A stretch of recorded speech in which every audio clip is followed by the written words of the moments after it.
going to be an NFL edition, and in this NFL edition, we are going to be talking about the San Francisco 49ers. I have a bunch of San Francisco 49er fans on my Twitter and on my Instagram, so I thank you guys all for your support. And there are a couple of people who I consistently go back and forth with, and it seems like the tides are slowly starting to turn on Jimmy G. Now he's starting to become injury prone. We're starting to see sort of like what he is and what everyone suspected that he is. I've gone on record in the past in saying that I don't feel that Tom Brady's backups have ever really panned out.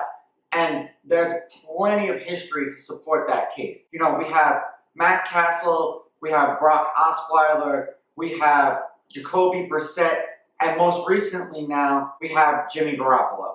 These are all guys that the Patriots moved off of to keep Tom Brady.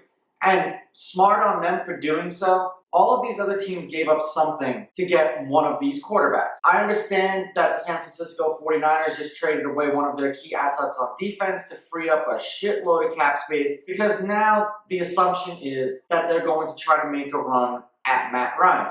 If you're the Atlanta Falcons, I know that you have a lot of issues, but your issues aren't on the offensive end. And your team is starting to win games, and I know that they probably only have one win. That should probably be a 5-win football team if their defense didn't fall apart.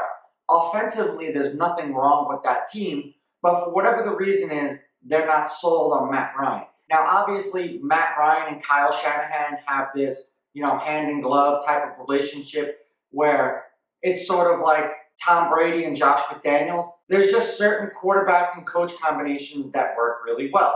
Now, they went to the Super Bowl together. Ultimately, they lost. The biggest comeback in NFL history and probably some of the worst play calling in NFL history, because had Matt Ryan won that Super Bowl, the Falcons probably aren't looking to get rid of him. If you're the San Francisco 49ers, who are you looking to replace Jimmy G with? Injuries have plagued both of these teams, and both of these teams on the defensive side of the ball. So now the quarterbacks essentially are being exposed for what they were. Now, Matt Ryan was an MVP. He does have glimpses of great. So I do have more faith in Matt Ryan than I do in Jimmy G. It's just my take is Matt Ryan is an indoor quarterback.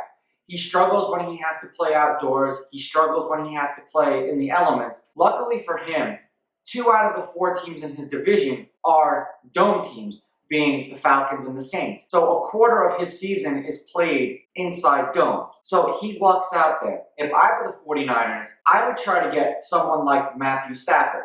Now, you could go out on a limb and say that they should try to trade for someone like Sam Darnold, but Sam Darnold isn't proven either. And if you really want to make a run for it and go balls to the wall, all or nothing, go for Aaron Rodgers. Aaron Rodgers has come down to earth a little bit, and he was one of those quarterbacks that I suspected the Green Bay Packers would trade. And it's not for his on-the-field play. It's because of his attitude and his demeanor in the locker room. It is early in the season. They are tied for the division lead. All they need is like one playoff destruction from Aaron Rodgers. And I could see them putting him up on the trading block, especially since they went and drafted Jordan Love, who's probably going to be the heir apparent to Aaron Rodgers. If you're a 49ers fan, do you really want to take a chance in giving up a potential 1 or a potential 2 to get someone like Matt Ryan? Or would you like to try to parlay that pick into trying to get someone like Matthew Stafford or Aaron Rodgers? Yes, I'm sure he would still have that axe to grind with you guys about not picking him number 1 and taking Alex Smith, but you could resurrect a lot of demons with Aaron Rodgers. And there would be a lot of these games that you're losing right now that you guys would potentially be winning if you had Aaron Rodgers. This is just my take. I think that going for Matt Ryan would probably be a bad idea. I think that he would probably win you some games, but I don't think that he's a better quarterback than Russell Wilson or Kyler Murray presently right now. I think he's more like a Jared Goff with a weaker arm. If that's what you're settling for, you're going to be trading for the 4th best quarterback in your division. Where if you go and trade for someone like Matthew Stafford or Aaron Rodgers, you arguably have the 1st or the 2nd best arm talent in the division. This is just my take. Let me know what you guys think in the comments below. Don't forget to like and subscribe to my channel. Follow me on Instagram at Raw Sports Talk. Follow me on Twitter at Raw Sports Talk 1. I'll catch you guys in the next episode. I'm out. Ooh, baby, I like it raw. Yeah, baby, I like it raw.